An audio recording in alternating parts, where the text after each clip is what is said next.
Abimelech के बाद Israel का उद्धार करने के लिए इस्साकार के वंश में पुआ के पुत्र और दोदो के पौत्र तोला का उदय हुआ। वो एफ्राइम के पहाड़ी प्रदेश के शामीर में रहता था। उसने 23 वर्ष तक इज़राइल में न्यायकर्ता का कार्य किया। उसकी मृत्यु हो जाने पर वो शामीर में दफनाया गया। इसके बाद गिलादवासी याईर ने 22 वर्ष तक इज़राइल में न्यायकर्ता का कार्य किया। उसके 30 पुत्र थे जो 30 गधों पर सवार हुआ करते थे और गिलाद में उनके 30 नगर थे जो आज तक हवोत याईर कहे जाते हैं।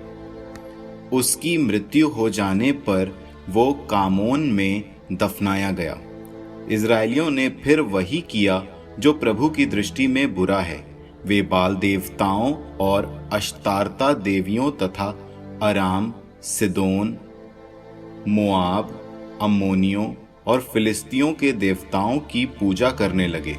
उन्होंने प्रभु को त्याग दिया और वे उसकी आराधना नहीं करते।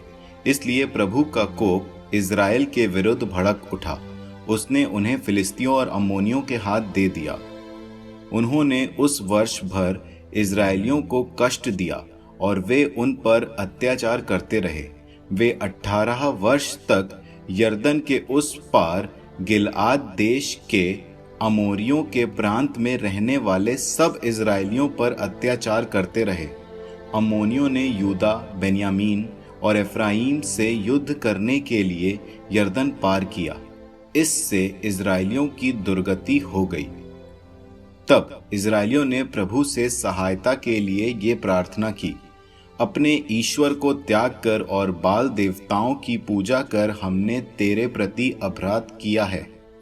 प्रभु ने इज़राइलियों से कहा, जब मिस्रियों, अमोरियों, अम्मोनियों, फिलिस्तियों, सीदोनियों, अमालेकियों और माओनियों ने तुम पर अत्याचार किया और तुमने मेरी दुहाई दी, तो क्या मैंने उनके हाथों से तुम्हारा उद्धार नहीं किया?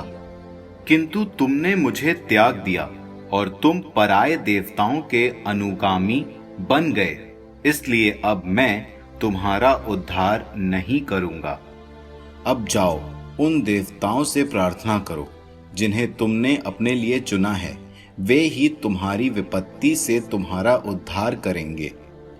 तब इज़राइलियों ने प्रभु से कहा, हमने अपराध किया।